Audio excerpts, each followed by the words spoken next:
आराम काहे ना रही जब घर में पतोहे आगुल तो। हाँ भाग्यवान, अभी घर में तो खुशियाँ ही खुशियाँ बा हो।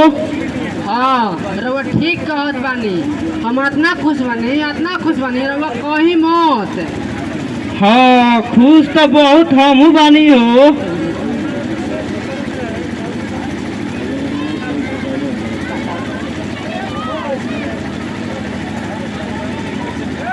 ली अम्मा जी, ली बाबूजी, चाय पी लीजिए। पियो हो। अम्मा जी, आज शाम के खाना में क्या बनी? जी खाना में अरे जा खीर पूरी बनवा दियो और थोड़ी सी गौरी छुआरा किसमिस ज्यादा डलवाइया हो। देखत नहीं को पतोहिया पतराइल हो।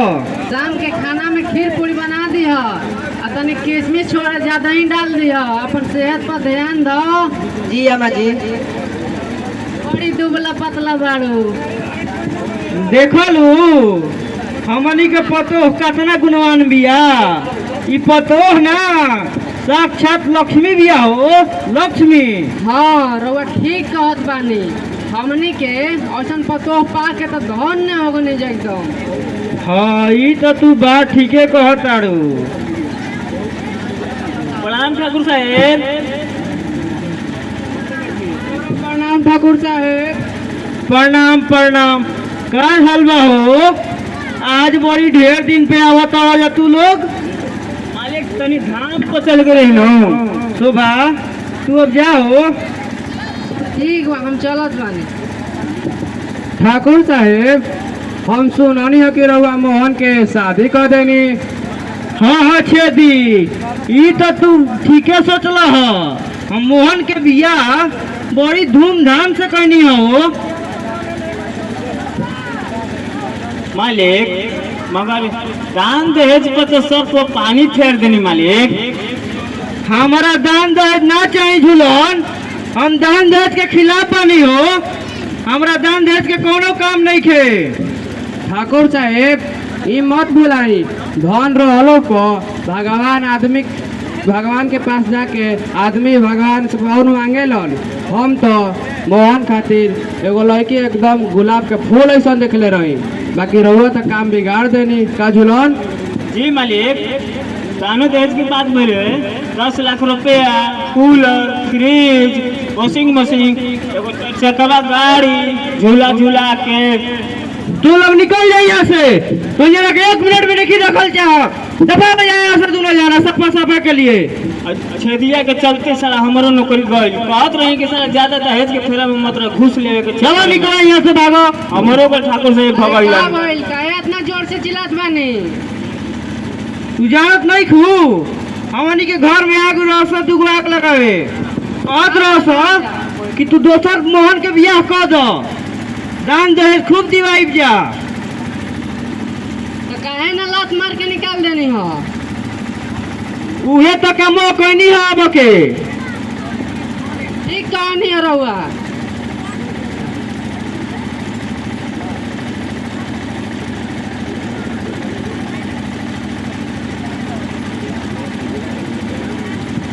प्रणाम पापा।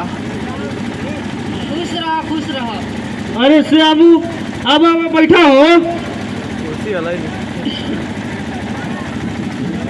अरे बेटा तू बउआ ठीक बाड़ा न? घर के परिवार सब कुशल मंगल बा कि ना? हाँ भाई, सब कुछ ठीक बा। आज रक्षाबंधन है नु, यही से चले नहीं है। ठीक कैला बबुआ। देखलू कितना भाई बहन के प्यार अटूट बा हो कि भाई अपन राखी बनवावे खातिर अपना बहन के घरे तक चल आइल। ठीक कहनी। बेटी, ए बेटी, अब हो।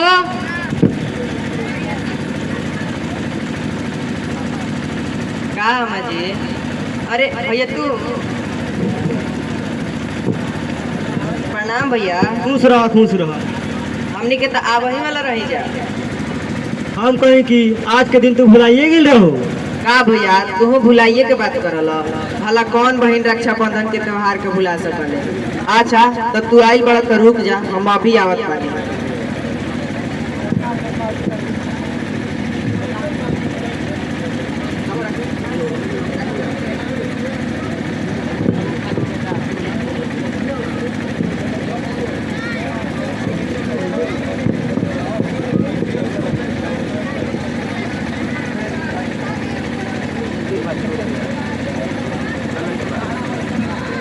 बोलो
अरे भैया तू का कोनो बात बा का सर समाचार सब ठीक बानू? अरे पागला बात कौन बा?